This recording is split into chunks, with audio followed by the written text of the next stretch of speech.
Having spoken about bait in detail, talking about bread, maggots, casters, hempen tares, I want to try and summarise it all and put it all together.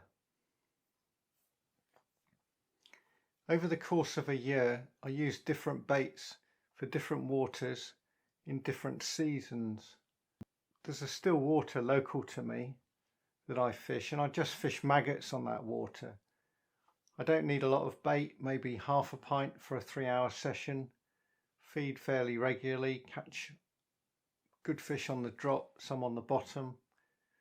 The downside of using maggots there is catching about 1 eel every hour after the first hour. It takes the eels an hour to find me, and then I start to get a few eels now and again. And I also catch small perch in there and the odd small rudd, which I don't mind too much because some of the rudd are much bigger as well. That's just one water. Would I do well on other baits in there? I don't know. I don't think hempen tares are going to work. No one ever chucks any hemp in there. Casters might work. On the Stour it's a bit different. In the summer I try and fish hempen tares right from the word go, from the 16th of June onwards, but it doesn't really go until probably the second week of July. Hempen tares starts to work properly, and then it will work right through into October. What happens in October depends a lot on the rain. If we get floods, that tends to cool the water down, colours up the water. Sometimes the roach will come back. I think they did this year, but I was elsewhere, so by the time I realised I maybe should have gone back and fished hempen tares again, it was too late. And at that point I switched to bread. I don't fish maggots much on the Stour for roach. I have done in the past. I've done very well with maggots, especially at Wimborne when it was cold.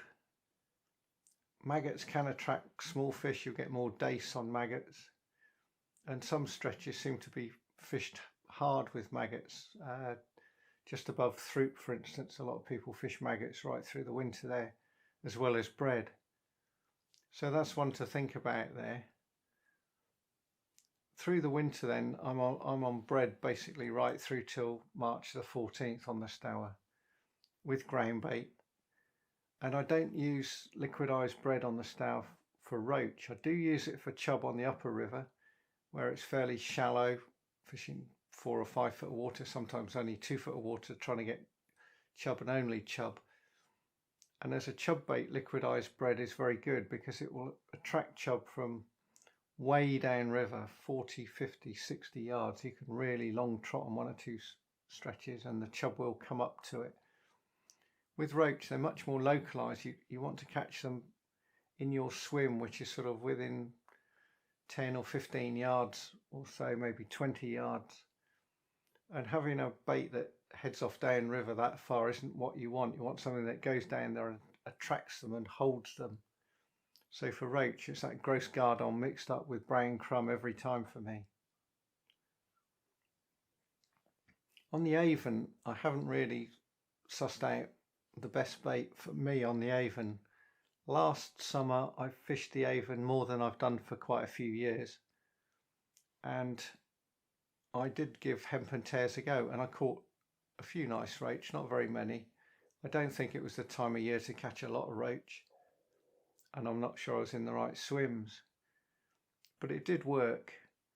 But at least one time I fished hempen tares in a swim, and I was quite confident that there were roach there, but never had a bite after an hour. And there were obviously small dace and chub about, and I thought I'd just get a bit of sport. So I switched to a 20 hook from a 16 and started to fish double maggot. I hadn't fed any maggots. Almost straight away caught a roach over a pound and a few others. So I did wonder whether I was really on the right track there. Of course, with maggots, that then brought in tiny chublets and dace, stuff like that I wasn't that bothered about, and they become almost a nuisance, but it was certainly food for thought. And when I fished that same swim again, I tried flake and I caught good roach on that as well. So as I say, there's room for experimentation as far as I'm concerned on the Avon. I don't think hemp and tares are as good a roach bait on the Avon as they are on the Stour. I think casters are probably a better bet than maggots in summer and early autumn on the Avon. It's something I found years ago when I fished the Avon far more, although back then I wasn't fishing for roach so much as dace and chub and barbel, and I found that casters were definitely a better bait on the Avon than maggots. Still caught certainly chub and dace on maggots. The barbel seemed to love casters, but I also did some roach fishing back then, and again with casters on a stick float, and did okay. So that's one I'm going to follow up again. A bait I haven't mentioned, which has a very short season and it ties in with hemp and tares, is elderberries. This year, or this season, I tried to get elderberries in August, and I went down a lane on the way to the river very slowly, stopping at every single elder bush, and one bush out of about 20 bushes had 2 little bunches of elderberries, and I took one of those little bunches and I had a fish with them that day, and I did catch some roach on the elderberries. I think there are times when elderberries are actually a better bait than tares, so maybe in a year when there are more around, why the crop failed, bush after bush, just nothing. So whether some freak weather event occurred at the time they were in flower, they didn't get pollinated properly, or frost, I don't know. But I went around in 1 or 2 other places near the Stour looking, and there was one place there were elder trees about 30 foot high, and on the very top of those trees there were elderberries, and even the base of the trees was surrounded by huge bramble bushes, so you couldn't even get close to climb up there. Not that I would want to, but it is a bait worth bothering with from around about the 3rd week of August into, say, about the middle of September probably, and you want those black juicy berries. I don't think they freeze very well. I've tried freezing them, and when you thaw them out you just get a sort of squidgy mess, so don't bother. Another bait that I've used I haven't mentioned in this series is pellets and boilies. I've yet to use boilies properly for roach. A friend of mine in North Dorset fishes a syndicate water where there's some very nice roach. I've actually had a 2-pounder out of that water. I don't think he has, but he's had plenty over a pound. And he's found the prolific rudd, small rudd, and small roach have meant that the only bait that really beats them are very small boilies, sort of 8mm or 10mm boilies. I'm not sure what flavour he's using. I know Hugh Miles has done the same on Sway when he fished that a lot. And when you've got these very small fish that just take baits like maggots, casters, bread, just peck it to pieces, then you've got to find a way around it, way to defeat them. On that same water that my mate's been fishing, I've used expander pellets, which would be either 6mm or 8mm, which of course then get bigger when you expand them up. And the way I expand them is to put some boiling water in the little pot with strawberry jelly, a very strong mix. The boiling water won't melt the jelly, so you microwave it for 30 seconds, and that seems to smash up the jelly, so it's all right. You then pump the pellets, as you do with all expanders, to get the stuff to get into the pellets properly. Don't over soak them, you need to experiment a bit. You don't need very many. And then I drain off the water jelly mix with a bit of a riddle, and then I put that in my bait fridge in a bait box overnight and use them the next day. If I don't use any, I freeze them.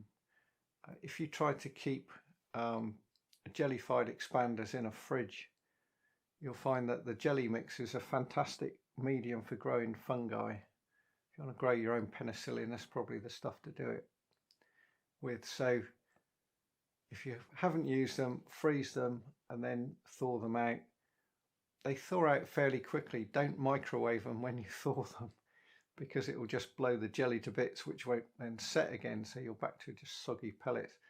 But those jellified ones, it's got a bit more flavour. You can add things like Scopex to the pellets, which is good.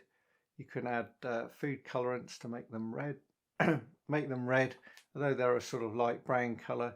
They won't go a bright red, they go a very dark maroon colour. And because they're tougher, they don't get knocked off by the tiny rudd and roach. And like I say, they're a good bait. I've got good tench and crucians on them as well as roach. Haven't ever tried them on the river very much.